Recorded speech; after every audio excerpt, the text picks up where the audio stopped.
Tetras, vidas, vueltas y ejes del mundo. Es una ojeada plural al mundo y también un espacio en el que el auditorio y los conductores pueden reconocer varios ángulos de análisis.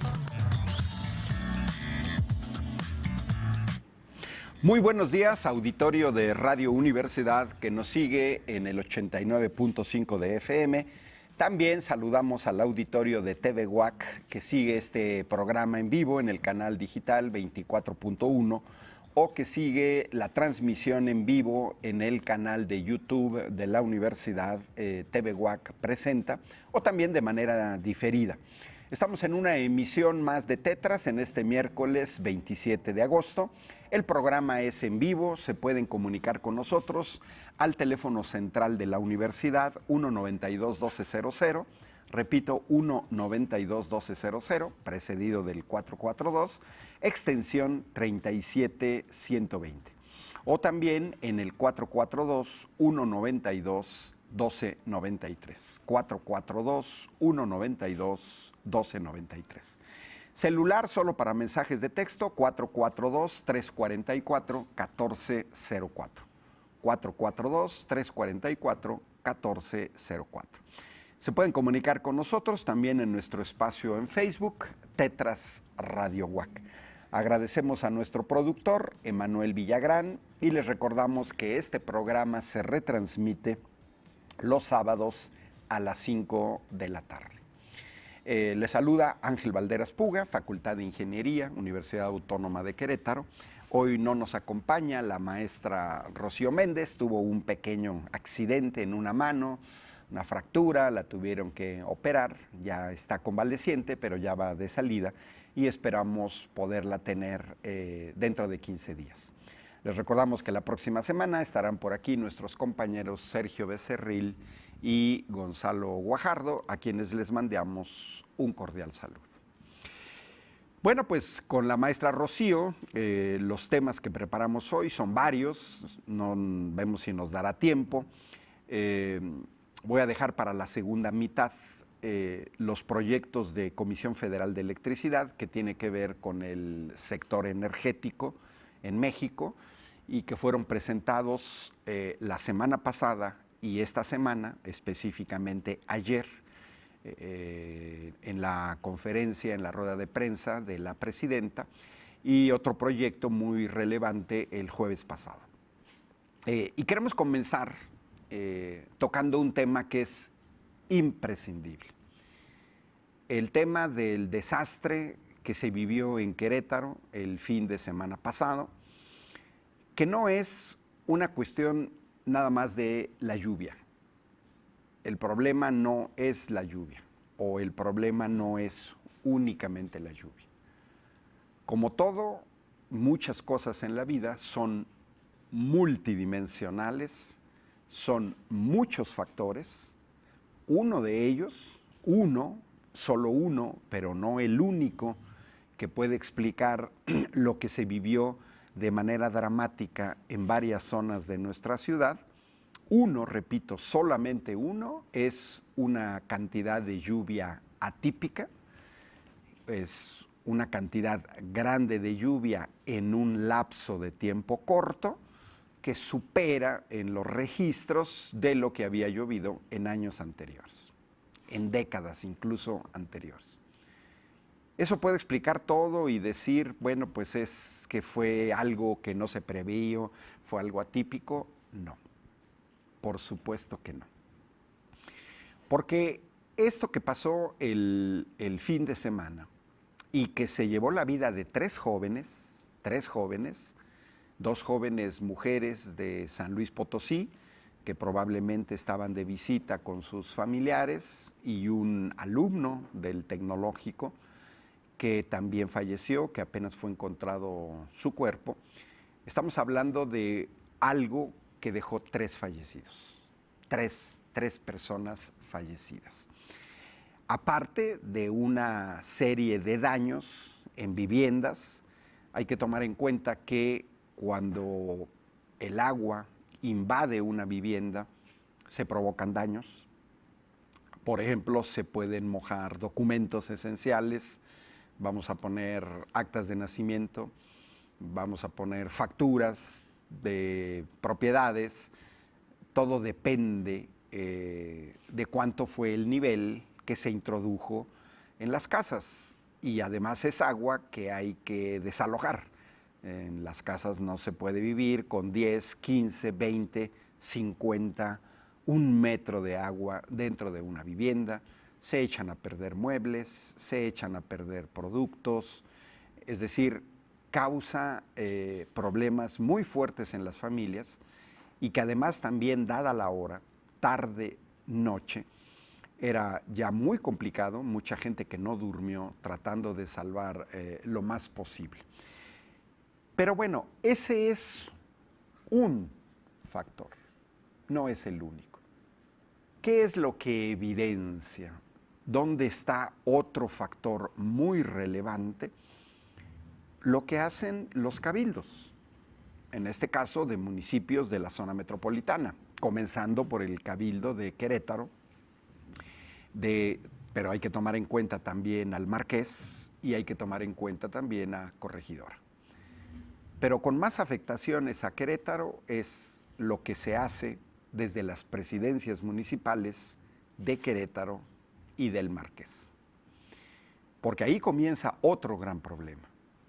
Y otro gran problema es la falta de planeación por parte de los últimos gobiernos municipales, repito, no solamente Querétaro, también el Marqués, al otorgar una enorme cantidad de permisos a fraccionamientos sin tomar en cuenta cuestiones que tienen que ver con la hidráulica, con el aspecto hidroclimatológico hipernecesario en el desarrollo de una ciudad.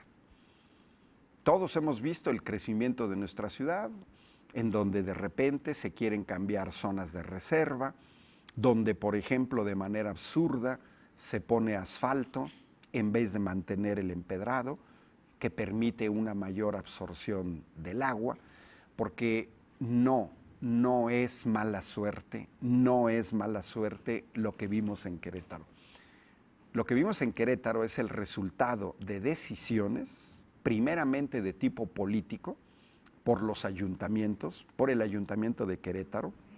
Ayer vi un video, hoy en la mañana lo veía, del regidor de Morena, Abse Fernando, hablando del fraccionamiento La Espiga, 13,000 casas, en una zona alta, en la misma zona donde se dieron los mayores problemas, que es la microcuenca de Menchaca. Al otorgar permisos de manera indiscriminada, sin tomar en cuenta los escurrimientos de agua, en Querétaro ni el gobierno estatal ni los gobiernos municipales se han preocupado, por ejemplo, de crear infraestructura hidráulica para separar las aguas pluviales de las aguas negras. Y así nos vemos con proyectos absurdos, como el proyecto llamado del Batán, del gobernador Mauricio Curi, que pretende utilizar agua residual tratada para uso y consumo humano. Así fue lo que presentó en la legislatura, con un costo enorme de 41,000 millones de pesos, pero que no arreglan las fugas. Casi el 50% del agua de la red de la CEA se desperdicia porque no se arreglan las fugas. Los gobiernos del PAN, que son los que han gobernado últimamente la ciudad, con la excepción del gobierno de José Calzada en un sexenio, pues han sido responsables de no crear la infraestructura adecuada para evitar tragedias como la que se vivió el fin de semana. Sí fue una lluvia típica, sí, es cierto, sí, basta ver las mediciones, pero también hay que señalarlo que esto evidenció que no se han hecho en Querétaro obras hidráulicas que la ciudad requiere. si se impulsa desde gobierno del Estado y desde los gobiernos municipales, que vengan empresas, que vengan centros de datos, que se abran más empresas, que más gente se venga a vivir a Querétaro, que se hagan fraccionamientos, ahí hay una responsabilidad de cabildos y presidencias municipales de que estos nuevos fraccionamientos no cumplan con las normativas mínimas para evitar este tipo de tragedias. Y les voy a poner un ejemplo. La microcuenca de Menchaca. Lo que vimos en Menchaca, en Peñuelas, de las zonas donde parecían verdaderos ríos. Yo incluso observé en agencias internacionales, Sputnik Mundo, Rusia, en canales de Telegram internacionales, no de Querétaro, ni siquiera de México, internacionales, aparecía el nombre Querétaro, así como apareció aquella vez de la tragedia en el estadio de Querétaro, en el partido de fútbol Atlas Querétaro, que también fuimos noticia a nivel internacional porque apareció en medios de Europa, de Asia, en otros continentes. Volvimos a hacer noticia. Y aparecían los videos. Y se veían los videos arrastrando automóviles.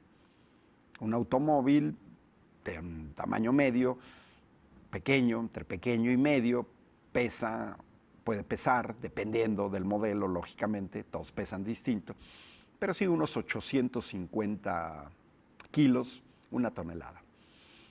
Y además vimos también arrastrar a camionetas e incluso autobuses.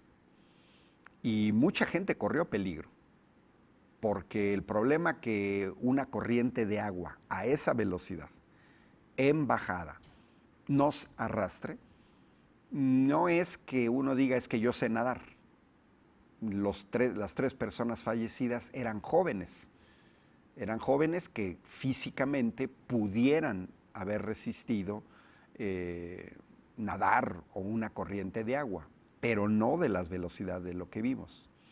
Porque además, cuando alguien es arrastrado por el agua, desgraciadamente puede recibir un golpe en la cabeza, por ejemplo, que nos deje semi-inconsciente y por lo tanto uno puede morir anegado. Uno se puede golpear con un tope, se puede golpear con el borde de una banqueta, nos podemos golpear con un poste, nos podemos golpear con una señal de tránsito, un tubo de metal, etcétera, barandales. Y en ese sentido, es muy importante señalar, evidenciar y no quitar el dedo del renglón, que también hay responsabilidades por la forma en la que se ha venido gobernando nuestra ciudad y más específicamente la zona metropolitana. Por ejemplo, con respecto a esta microcuenca de Menchaca y lo que pasó el viernes pasado. Y es un ejemplo porque sabemos dónde hay problemas de inundaciones. Santa María Magdalena es un caso reciente, frecuente, se inunda de manera frecuente. Por ejemplo, preguntémonos y preguntémosle a la presidencia municipal de Querétaro y también al del Marqués, ¿qué han hecho en términos de planificación de escurrimientos pluviales durante varias décadas? Yo, como estudiante de ingeniería civil, di parte de mi servicio social justo en la zona de Menchaca y Peñuelas, cuando eran zonas que todavía no estaban urbanizadas, eran calles de tierra.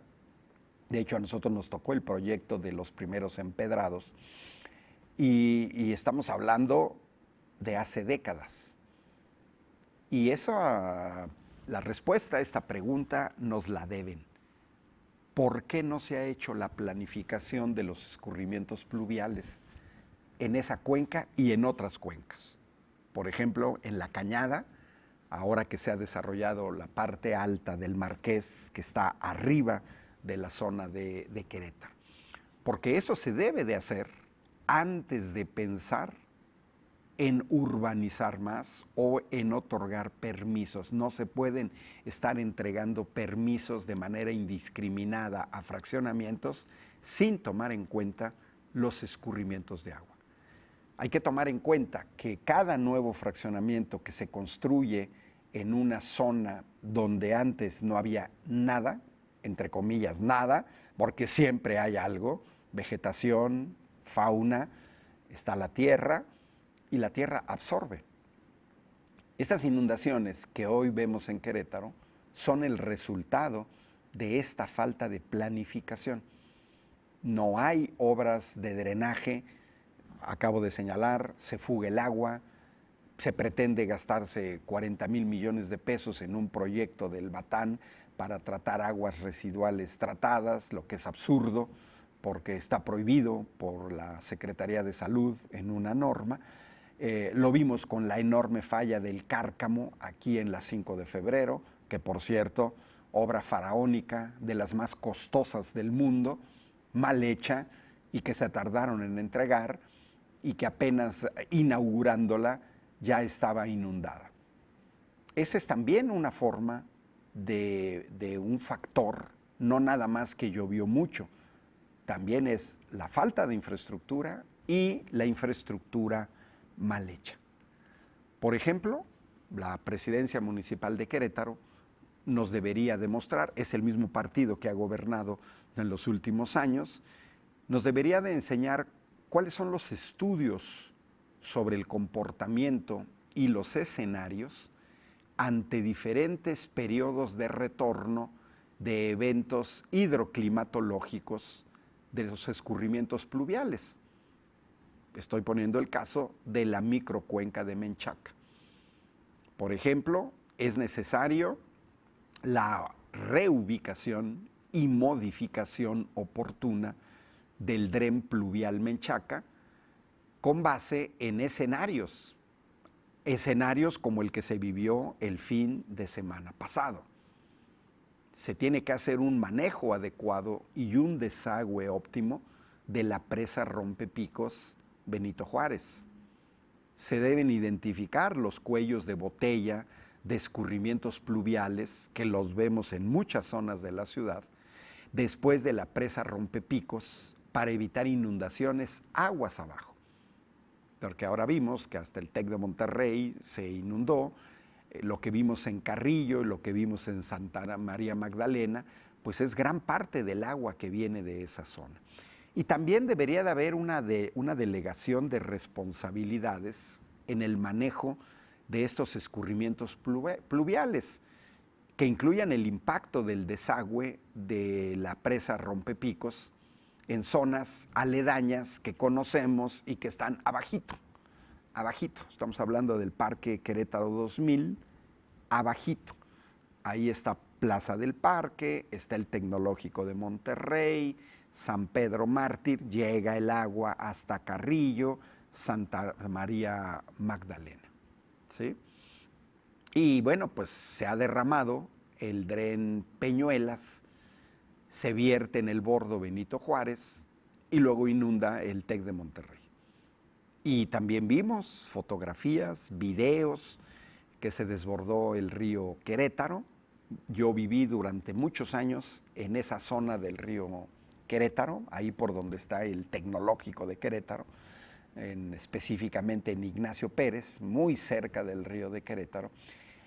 E inundaciones como las que vimos, como las que hemos estado viendo en los últimos tiempos, no se veían ese tipo de inundaciones. Sí crecía el río. Yo viví también en Avenida Universidad, justo enfrente del río, en la calle entre Juárez y Allende. También ahí pasé gran parte de mi niñez, en dos zonas ligadas al río de Querétaro, por lo tanto lo conozco muy bien, con familiares, con amigos que vivían en esa zona, con vecinos. Y en realidad, cuando había lluvias atípicas, pues sí crecía el río de Querétaro, pero llegaba al borde. En algunas ocasiones se podía ver unos 10 centímetros de agua sobre Avenida Universidad, pero más de eso no, más de eso no. Es la misma cuenca, es el mismo río, es la misma zona. ¿Qué es lo que ha cambiado? Específicamente en el caso de ese cauce.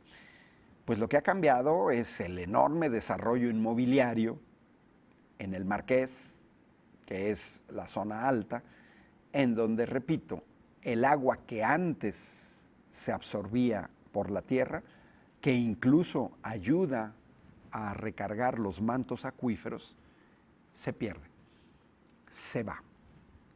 Se pone cemento, se pone asfalto, se pone concreto hidráulico y el agua pues va a terminar a las partes más bajas. El agua por algún lado tiene que salir.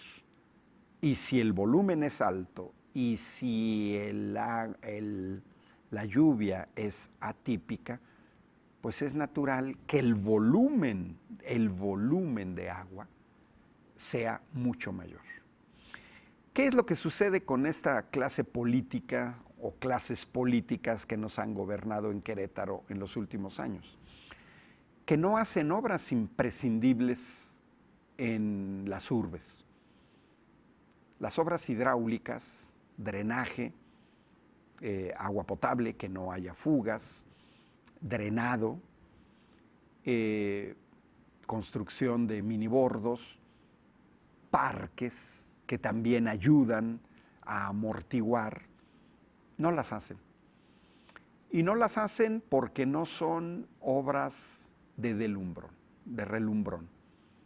No son obras que aparenten. Cuando se hacen obras hidráulicas, esas obras no se ven, ¿no? Y esto que decía al inicio, que denuncia el regidor de Morena, Abse Fernanda, sobre el desarrollo de la Espiga. Se supone que ahí iba a ser un parque, pero algo pasó. En vez del parque, un fraccionamiento con 13,000 casas. Hay que tener muy claro que toda el agua del desagüe y de los eventos pluviales de ese fraccionamiento irá a terminar al bordo del Querétaro 2000. Y que justo ahora está lleno. Y de ahí baja a la zona del TEC de Monterrey y luego rumbo a Carrillo. Y eso es una de las cuestiones importantes que tenemos que ver.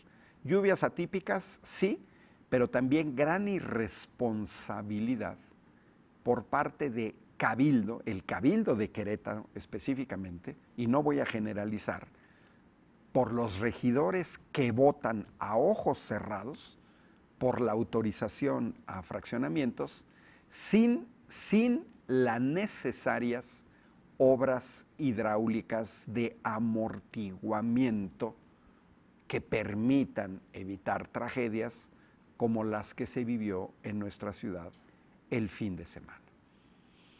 Y ahí está el problema también en La Cañada, que es un foco rojo. Ya se desbordó 2 veces el año y pues este nuevo Querétaro que se está construyendo en el municipio del Marqués está en la parte alta. Todos conocemos esa parte del Marqués. Abajo está Hércules, está La Cañada. Toda esa zona, mientras siga creciendo en la zona del Marqués, pues hace que el agua escurra hacia el cauce del río, que es muy pequeño. Y no se ven las obras adecuadas. Se autorizan los fraccionamientos. ¿Cuántas veces hemos visto? En mi caso, donde yo vivo, igual sucede, se autoriza el fraccionamiento, por ley tienen que tener una parte verde para parque, para jardín, y luego resulta que después de que se da la autorización, que comienza la construcción del fraccionamiento, esas zonas que eran de amortiguamiento desaparecen y de repente aparece una farmacia, una plaza comercial, donde debería de haber un parque. Pero eso lo permite el ayuntamiento. Ese es el gran problema. Ese es el gran problema. Y si no se hace nada, en un futuro próximo, podremos ver de manera regular lo que vimos el fin de semana pasado. Inundaciones permanentes en la ciudad, de La Cañada pasará a Avenida Universidad, el pleno centro de Querétaro, y todo derivado de una falta de planeación urbana. Es verdad que, sí, repito, llovió mucho, pero eso no explica. Es verdaderamente patético el ver que de decir, no, pues es que eso pasó porque llovió mucho.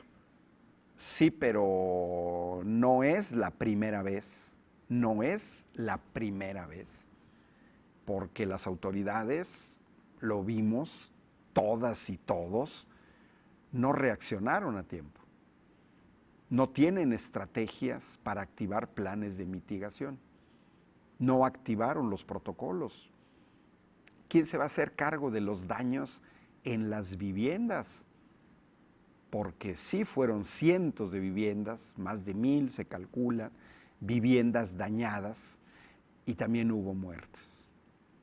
Y también Protección Civil.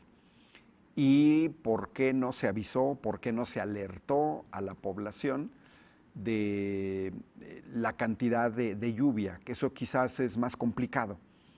Pero lo que sí no es complicado es tener la infraestructura, en vez de estar pensando en proyectos faraónicos como el Batán, que también puede ir ligado, ojo, puede ir ligado a cárteles inmobiliarios que utilizan precisamente sus influencias con presidencias municipales y con cabildos para que se les aprueben todos los proyectos donde estos desarrolladores en lo único que piensan es en el lucro, piensan de manera muy corta, nada más en su puro fraccionamiento, pero no piensan en que de esos fraccionamientos va a escurrir agua, porque se van a poner calles, va a escurrir agua del drenaje. Por ejemplo, de manera seria, el gobierno estatal de Querétaro debería de comenzar por un proyecto muy serio de separar el agua pluvial del drenaje. Es cierto que no va a ser una obra que se va a ver, un edificio, como un estadio, como el Centro de las Artes, ¿no? Que se van a ver. Es cierto que no se van a ver. Pero eso va a evitar muchas tragedias en el futuro, daños en el futuro. Y eso es muy importante porque tiene que ver con la infraestructura hidráulica de nuestra ciudad. Nos escribe el señor Luis Sánchez y dice, pues con respecto a las inundaciones son consecuencias de corrupción e impunidad del gobierno panista. Prefieren asfaltar las calles en vez de dejarlas empedradas porque de ahí cobran lo cuádruple. Por eso se inunda Querétaro. El señor Luis Sánchez está dando uno de los elementos que yo aquí comenté. Pareciera ser también en esta idea estúpida de desarrollo que tener una calle empedrada es algo como de bajo nivel. Cuando uno puede ver en muchas ciudades europeas, se mantienen las calles empedradas precisamente porque es un disuasor para las inundaciones, porque se absorbe el agua, porque se cubren los mantos freáticos. Y efectivamente hay una cuestión que señala el señor Luis Sánchez que tiene que ver mucho con la codicia. Y también mandamos un saludo a David Álamo, que está siguiendo el programa en TV WAC YouTube desde Coatzacoalcos, Veracruz. Entonces, ese es un problema, es muy simplón. Decir llovió más de la cuenta, nosotros no tenemos ninguna responsabilidad. No, ¿cómo no? Gobiernas una ciudad, decides las obras, das permisos a fraccionamientos. Se debe de haber una regulación de un fraccionamiento, si va a estar en una parte alta, ¿cuáles van a ser las consecuencias? ¿A dónde va a ir a parar el agua que se va a generar en toda esa zona? Por escurrimientos de la lluvia, por drenaje. Y en ese sentido hay responsabilidades y que tenemos que exigir. Nos vamos al corte de la media hora y regresamos aquí en Tetras.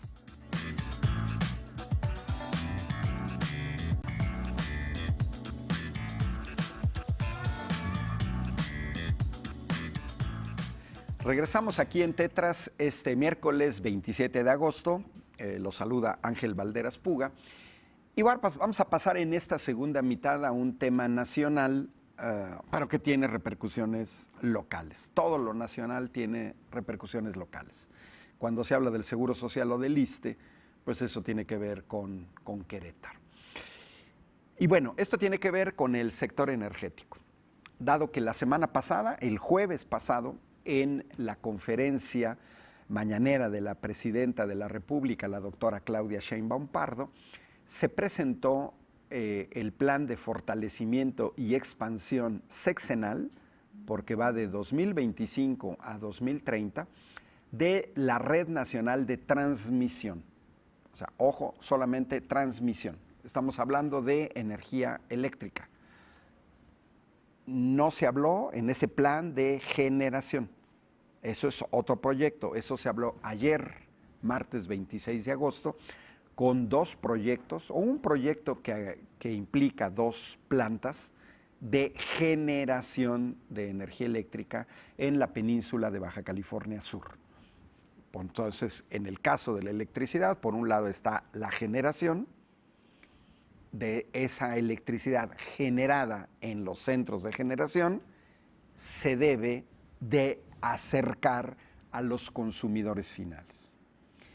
En una primera etapa entran las redes de transmisión, que son redes de alto voltaje que transmiten la electricidad a grandes distancias. Solo para que se den una idea, la red de transmisión de Comisión Federal de Electricidad, si pudiéramos dar la vuelta alrededor de la Tierra por el ecuador o por un círculo máximo, le daríamos cuatro vueltas a la Tierra. De ese calibre, es una de las más largas del mundo, supera los 110,000 kilómetros, es una red de las más grandes del mundo, repito, y bueno, se presentaron esos proyectos de transmisión. Después de transmisión viene la distribución, las redes de distribución, en donde se necesita bajar el voltaje, y son las redes que llevan la electricidad a nuestras casas, a nuestros comercios, a las fábricas, a las zonas de riego para activación de bombas, etc. Entonces, en esta red, y el otro proyecto también voy a hablar de él porque es muy interesante, ¿cuáles son los objetivos? Porque, a ver, hay que tener muy claro, los gobiernos del PRI y del PAN le apostaron a la privatización de nuestro sector energético. El gobierno del panista Felipe Calderón desapareció a una de las empresas más antiguas del mundo de México, en el sector eléctrico, y también pudiera ser del mundo, porque comenzó casi al mismo tiempo que otras empresas a nivel mundial. Luz y Fuerza del Centro, la desaparecieron y entregaron una gran tajada de la generación de energía eléctrica a grandes transnacionales extranjeras. Y lo hicieron por la puerta de atrás.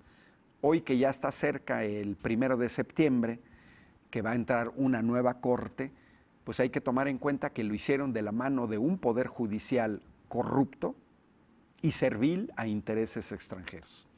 No hay otra explicación para ver cómo, usando leyes secundarias, con el priista Carlos Salinas de Gortari, en 1992, permiten la generación de energía eléctrica a privados para consumo público, siendo que estaba prohibido por el artículo 27 constitucional. Desde 1992.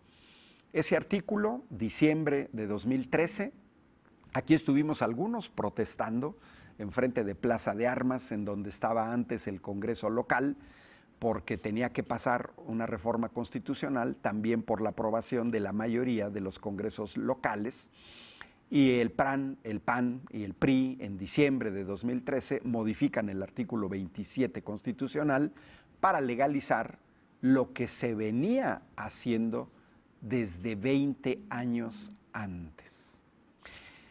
Entonces hay una gran diferencia. El sector privado, su objetivo es el lucro. ¿Esto es hablar mal del sector privado? No, claro que no. Tiene sus sectores donde pueden hacer ganancias. Ahí tenemos ejemplos clarísimos de un sector privado exitoso. Por ejemplo, el señor Elon Musk, que le apostó a la construcción de coches eléctricos, le apostó a la construcción de una empresa privada de satélites, SpaceX, que tiene su servicio de internet satelital. Bueno, pues es una cuestión de lucro, está muy bien. Ahí tenemos a Jeff Bezos, estoy señalando de los hombres más ricos del mundo, pues que construyó su riqueza a partir de Amazon, que comenzó vendiendo libros y hoy puede uno comprar cualquier cosa y te la llevan a la puerta de tu casa. Es decir, no es hablar mal del sector privado. Y bueno, en el sector energético, cuando se habla de sector privado, pues el sector privado, por definición, lo que les interesa es el lucro, la ganancia, no la parte social. El tener a Pemex y el tener a Comisión Federal de Electricidad es tener empresas públicas, igual que el Seguro Social, igual que el ISSSTE, que no buscan el lucro con la enfermedad de una persona o con nuestras necesidades de energía. Entonces, los objetivos de esta red nacional de transmisión, pues es ampliar la red y el acceso a la energía. Casi México, casi llegamos ya al 100% de cobertura de los hogares. Todavía no logramos cubrir el 100% porque todavía hay en el país zonas muy inaccesibles en donde es muy costoso llevar la energía eléctrica, muy complicado desde el punto de vista técnico tener las redes de transmisión, pero la idea es cubrir el país al 100%.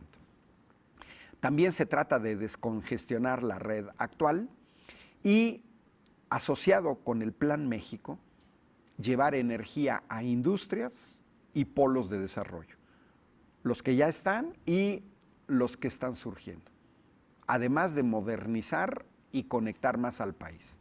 ¿En qué término de modernizar? Actualizar, usar una red eléctrica inteligente, equipos de nueva generación, equipos contemporáneos, más eficientes. Y bueno, los beneficios. ¿Cuánto se va a invertir en esta red nacional de transmisión? Las inversiones en el sector energético no cuestan poco y tampoco son de la noche a la mañana. No es que hoy diga voy a construir una central de generación de energía eléctrica y la tengo en 2 meses. No es así. Aquí hablamos de años. Es igual que una refinería, una central de generación se puede llevar tranquilamente de 4 a 5 años de construcción.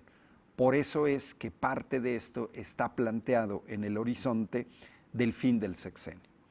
Se van a invertir más de 160,000 millones de pesos. 160,000 millones de pesos. Eso, si lo ligamos con el presupuesto anual de Querétaro, que son 60,000 millones, estaríamos señalando que casi el triple o el presupuesto total, casi, no, simplemente estoy aproximando, el triple del presupuesto de Querétaro se destinara a esto. Usuarios beneficiados, 50 millones de personas. Se van a construir 275 nuevas líneas de transmisión. Se dice fácil, pero basta ver en las carreteras cuando uno sale qué significan las redes de transmisión. Se tienen que construir las torres, los equipos necesarios, son torres muy altas, aparte el cableado, que no es cualquier cableado. Entonces, 275 nuevas líneas y 524 subestaciones, que son las estaciones necesarias para bajar el voltaje, para pasar a la siguiente fase, que es la fase de distribución. Y bueno, esto es un proyecto nacional que va a abarcar 92 proyectos en la zona norte del país. Toda la zona fronteriza, la península de Baja California completa, Baja California es fronterizo, Baja California Sur no, pero también se incluye a estados no fronterizos como Sinaloa, Durango, San Luis Potosí. Hay que tomar en cuenta que los gobiernos del PRI y del PAN, dejaron como sistemas aislados eléctricamente a las dos penínsulas, tanto a la península de Baja California como a la península de Yucatán. De hecho, Baja California compraba electricidad a los Estados Unidos, tan aislado del sistema. Y lo mismo pasaba con Yucatán. Hoy, con los gobiernos de la 4T, se está tratando de implementar la integración de las dos penínsulas a la red eléctrica nacional. En el caso de la península de Baja California son dos estados, Baja California y Baja California Sur, y en el caso de la península de Yucatán, 3 estados, uno de ellos con un desarrollo muy impresionante, como lo es Quintana Roo. Bueno, son 92 proyectos en la zona norte, 49 en la zona centro, incluyendo Querétaro. Esta zona centro va de Puebla a Nayarit, va de Michoacán a Zacatecas. Estamos hablando pues, prácticamente de toda la zona del Bajío, pero también estamos hablando de pues, Zacatecas, Nayarit, ya lo dije, Jalisco, Michoacán, Puebla, Morelos, Hidalgo, Estado de México, Querétaro, Guanajuato. Ahí son 49 proyectos. Y en la zona sur son 30 proyectos. La zona sur también cubre todos los estados, abarca completa la península de Yucatán, pero también se incluye en la zona sur a Veracruz, lógicamente están Guerrero, Michoacán, Chiapas y Tabasco. Ahí son 30 proyectos. Entonces se trata de un proyecto de envergadura que solo puede llevar a cabo una empresa pública, porque las empresas privadas con el lucro no piensan en cuestiones globales, sino piensan en sus ganancias. Se está construyendo ya por parte de Comisión Federal de Electricidad una red eléctrica inteligente que incluye más de 2,000 subestaciones y centros de control, 2,000, más de 15,000 kilómetros de fibra óptica. Solo para hacernos una idea, de Querétaro a Tijuana son 2,000 kilómetros, aproximadamente, estoy siempre redondeando. De Querétaro a Quintana Roo, 2,000 kilómetros. Aquí estamos hablando de 15,000 kilómetros. Se está aplicando ya monitoreo y control a distancia y el ajuste automático del flujo eléctrico conforme a la demanda. La electricidad es un energético secundario, no es primario, requiere de otros energéticos para poder generar electricidad, pero que tiene el inconveniente que es un energético que no se puede almacenar en grandes cantidades. La generación de electricidad es generas y consumes, generas y consumes, generas y consumes, generas y consumes. Esto genera enormes problemas, pues porque en ocasiones, por ejemplo, ahorita, en verano, que hace mucho calor, en el sureste de México y en el norte, pues se requiere el uso de aire acondicionado. Por lo tanto, hay una mayor demanda de electricidad. Y en el norte, ante el frío, pues se requiere calefacción, que también parte de la calefacción puede provenir o del combustóleo, pero también puede provenir de la electricidad, entonces se dispara el consumo eléctrico. En el caso del sureste solo es en el verano, y en el caso del norte es en el verano y es en el invierno. Entonces tiene que haber un ajuste, lo vimos con el apagón reciente en España en este año, que tiene que ver con la demanda y el ajuste del flujo eléctrico. No es fácil, no es fácil, son sistemas bastante complicados. Pero por otro lado se busca ya la comunicación con redes de fibra óptica y sistemas digitales. Y cuando se habla de modernización de infraestructura, hay que tomar en cuenta que se tienen que usar cables que soporten altas temperaturas, crucetas aislantes allá arriba en las torres de transmisión, transformadores digitales. Hay que monitorear las líneas aéreas y las subterráneas, mapeo digital 3D, sensores móviles.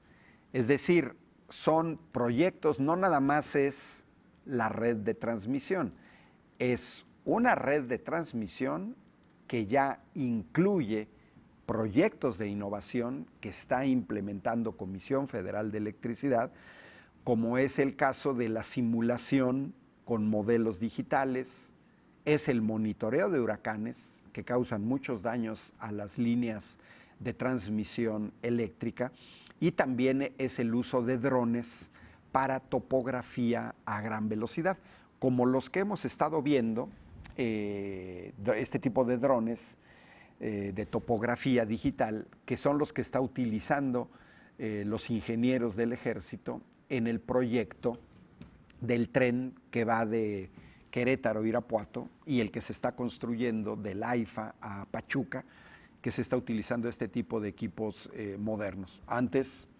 no existían nada de eso. Yo estudié topografía aquí en la Facultad de Ingeniería de la Universidad Autónoma de Querétaro.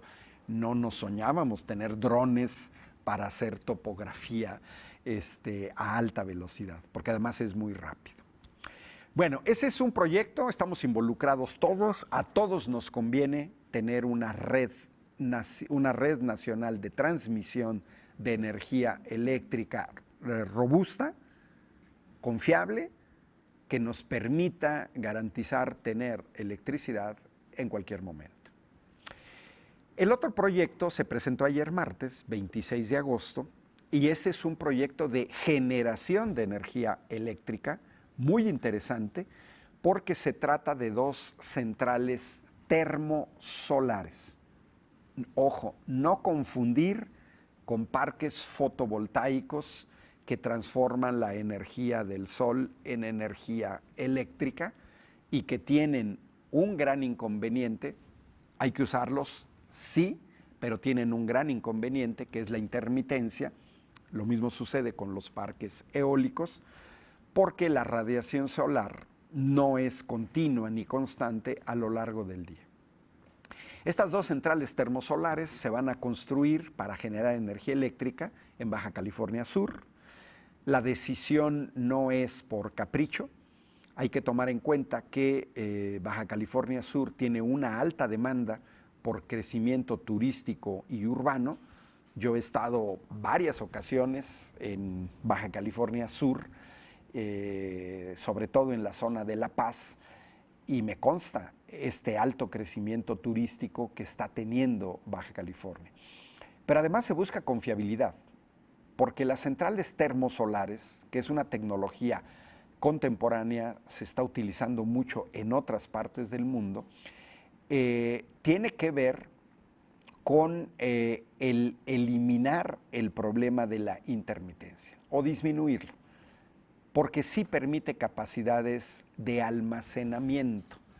Entonces, es una nueva tecnología, repito, no son los paneles solares que estamos acostumbrados a ver, no, es una tecnología que viene usándose, apenas comenzó de manera mínima a nivel mundial, por allá de 2007, con 11 plantas termosolares en Europa.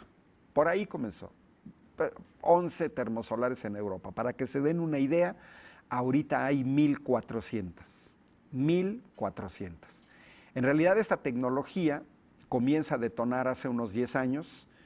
En 2014 había unas 450 plantas, de las cuales unas 60 en Europa, pero ya había 14 en Asia, 6 en Oriente Medio y 377 en Norteamérica, donde Estados Unidos y Canadá. Bueno, hoy en día es una tecnología que se va a implementar en México, es un proyecto pionero que no lo está detonando ninguna empresa privada en México, sobre todo para esos ecologistas o ambientalistas, supuestos ambientalistas, que nunca dijeron nada. No, yo me pregunto, ¿y por qué nunca le pidieron en los gobiernos del PRIAN que se generara más energía renovable, que no limpia, porque no existen energías limpias? Toda energía tiene una huella de carbono. Bueno, estas dos centrales termosolares van a tener una capacidad instalada de entre 50 y 100 megavatios cada una. Entonces estamos hablando de entre 100 y 200 megavatios, lo que va a beneficiar a entre 100,000 y 200,000 hogares. Tomando en cuenta que en México cada hogar en promedio son 4 personas, estaríamos hablando de un beneficio de entre 400,000 y 800,000 personas. Se va a operar 11 horas al día de manera continua y, como señalé en la primera mitad, todas estas infraestructuras no son fáciles de construir. Se va a llevar 4 años de desarrollo previo y estas plantas entrarían en operación a finales del sexenio.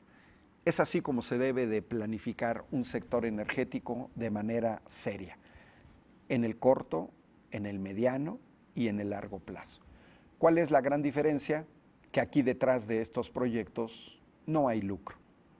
No va a ser que los usuarios nos aumenten las tarifas de manera indiscriminada para pagar estos proyectos.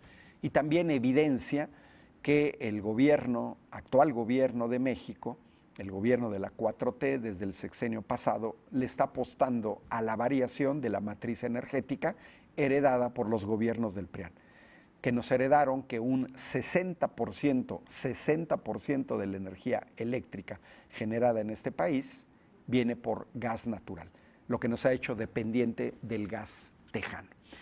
Bueno, se nos acabó el tiempo, los esperamos aquí en Tetras la próxima semana con Sergio Becerril y Gonzalo Guajardo, como todos los miércoles de 9 a 10 de la mañana. Los saluda Ángel Valderas Puga y también le mandamos un cordial saludo a la maestra Rocío Méndez. Esperemos que se recupere pronto y que la podamos ver aquí. Saludos a todos cordiales. Esto fue Tetras, vidas, vueltas y ejes del mundo. Programa que se asoma a la vida humana en sus diferentes expresiones, queretana, nacional o mundial. Una producción de TV UAC y XHUAQ Radio Universidad. Gracias por acompañarnos.